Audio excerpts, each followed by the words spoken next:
बीकानेर की भी यात्रा की चर्चा है, क्या पार्टी गाइडलाइन या किस तरीके से? देखिए, राजस्थान की जनता जिस तरह से पिछले 4 साल के इस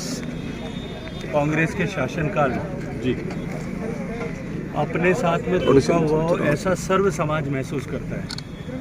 यदि आप किसानों से चर्चा करें, युवाओं से चर्चा करें, माताओं बहनों से चर्चा करें, सरकार में काम करने वाले कर्मचारियों से चर्चा करें, व्यापारियों व्यवसायियों से चर्चा करें, राजस्थान में हर एक व्यक्ति ये महसूस करता है कि 2018 में हमारे साथ धोखा हुआ,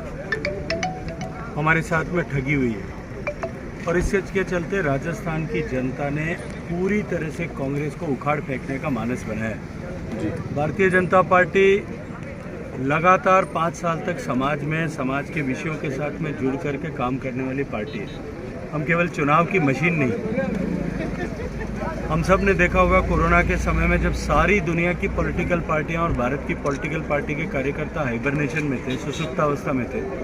तब भी भारतीय जनता पार्टी के कार्यकर्ता बूथ से लेकर के राष्ट्रीय अध्यक्ष तक सभी लोग अपने जीवन को खतरे में डाल करके भी समाज में लोगों के जो है समस्या के समाधान के लिए, उनकी पीड़ा को हरने के लिए काम कर रहे थे, उनके सहयोग के लिए काम कर रहे थे। जब चुनाव का दौर शुरू होने वाला है, 1 साल बचा है, तो निश्चित रूप से सभी लोग अपने स्तर पर अपने हिसाब से काम की गति को बढ़ा करके, संगठन की ताकत को बढ़ाने के लिए, संगठन के व्याप को बढ़ाने के लिए, सांगठनिक क्षमताओं को बढ़ाने के लिए काम कर रहे हैं। अब उसको कोई यात्रा के रूप में देखे या और किसी रूप में देखे, मुझे लगता है ये उसकी दृष्टि की विषय है। कांग्रेस सरकार में जिस तरीके से उथल पुथल चल रही है लगातार, कल झालापाटन में पायलट साहब भी गए थे, क्या मानते हैं बजट के बाद में नेतृत्व परिवर्तन होगा? या मुझे लगता है कि आप बजट तक की भी कल्पना कैसे कर सकते हो जब राजस्थान की सरकार में, सरकार की पार्टी के सारे मंत्रियों ने आदेश, लगभग सभी विधायकों ने इस्तीफा सौंप रखा हो, वो सरकार कितने दिन तक चलेगी? मुझे लगता है कि मुझे वैसे आधिकारिक रूप से किसी दूसरी दल के विषय में टिप्पणी नहीं करना चाहिए, लेकिन राजस्थान की जनता ये मानती है कि जिस तरह की उहापोह की स्थिति है, ये उहापोह की स्थिति, उनके घर में जो लड़ाई है, कौन मुख्यमंत्री होगा, कौन नहीं होगा, कब बदलेगा, कितना बदलेगा, लेकिन ये तय बात है कि राजस्थान की जनता इस सब के चलते अपने आप के साथ में अन्याय हो रहा है ऐसा महसूस करती है। क्योंकि राजस्थान में सरकार का फोकस सरकार के काम से हट करके कुर्सी बचाने की प्रायोरिटी हो जाने के चलते राजस्थान में जिस तरह से law and order situation compromise हुई है, अत्याचार बढ़ा है, राजस्थान में जिस तरह से महिलाओं के प्रति अपराध बढ़े हैं, राजस्थान में जिस तरह से सरेआम बहू बेटियों की इज्जत लूटी जा रही है, उनकी इज्जत के साथ खिलवाड़ किया जा रहा है। जयपुर जैसे शहर में गर्ल्स हॉस्टल के बाहर लड़कियों के कपड़े फाड़ने की घटनाएं अगर होती हैं, वहाँ से लेकर के जितनी घटनाएं प्रदेश भर में होती है, मिनट मिनट पर राजस्थान में बलात्कार की घटनाएं होती है, राजस्थान में माफिया बेलगाम हो जाता है, राजस्थान में महिलाओं के पाँव काट करके मात्र इसलिए कि उनके पाँव में पहने हुए पायजेब या कड़े निकाले जाएं, ये परिस्थितियां बन जाती हैं। और इतनी बलात्कार की घटनाएं, इतनी अत्याचार की घटनाएं होने के बाद में राजस्थान सरकार के वरिष्ठतम मंत्री फ्लोर ऑफ द हाउस पर आकर के ये कहें कि ये बलात्कार इसलिए होते हैं कि राजस्थान मर्दों का प्रदेश है। मुझे लगता है कि इससे बड़ी कालिक राजस्थान के मुंह पर कोई नहीं फेर सकता है। राजस्थान जो संस्कृति का प्रदेश है, राजस्थान जो परिवार भाव का प्रदेश है, राजस्थान जो सभ्यता और सौम्यता का प्रदेश था, उस राजस्थान के समाज के मुंह पर कालिक जब राजस्थान का मुख्यमंत्री ये कहता है कि ये जितनी बलात्कार की घटनाएं होती है, ये अधिकतम घटनाएं परिवार के जनों के द्वारा ही की जाती है, मुझे लगता है कि इससे ज़्यादा दुर्भाग्यपूर्ण कुछ नहीं हो सकता। राजस्थान की जनता इन सब विषयों को देख रही है, दर्द के साथ देख रही है और एक एक दिन उंगली के पोर पर गिन रही है कि जिस दिन वो समय आएगा उस दिन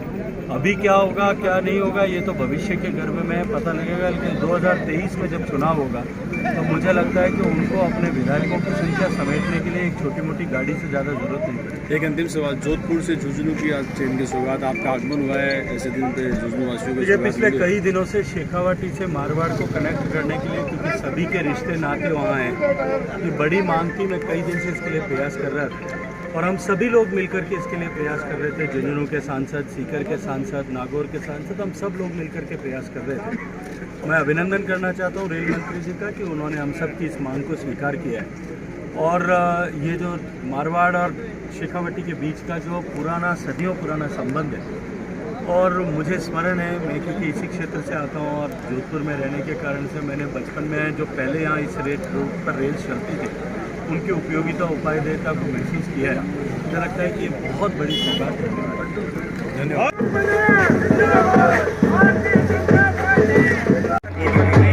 गजेंद्र सिंह जी शेखावत झुंझुनू की पावन धरा पे पधार रहे हैं और ये हम सभी कार्यकर्ताओं के लिए और झुंझुनू वासियों के लिए बड़े सौभाग्य की बात है कि आज केंद्रीय मंत्री झुंझुनू जिले में पधार रहे हैं और नवलगढ़ के सभी कार्यकर्ता,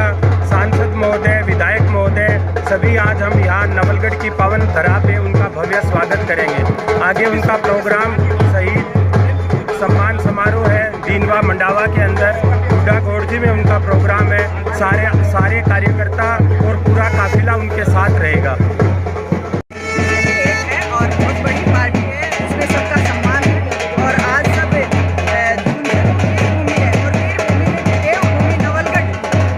नवलगढ़ में आज भारत सरकार के केंद्रीय जल शक्ति मंत्री माननीय गजेंद्र सिंह जी शेखावत के कई कार्यक्रम हैं और सारे बीजेपी के लोग, हम सभी कार्यकर्ता और हमारे यहाँ पे मंत्री जी का स्वागत करने के लिए आए हैं। और जब ये भारतीय जनता पार्टी की परंपरा रही है कि हमारे सम्मानित नेता जब भी आते हैं, कार्यकर्ता पूरा मैदान में मुस्तैदी से तैयार मिलता है। शहीद की मूर्ति का अनावरण करेंगे। उसके बाद में गुड्डा में 2 कार्यक्रम है, शहीद वो एक गुड्डा बावनी है, उनके परिजनों को भी शहीद को भी श्रद्धांजलि देने के लिए जाने का कार्यक्रम है। उसके बाद में जयपुर जाने के बाद जिले के दौरे पर रहेंगे केंद्रीय मंत्री।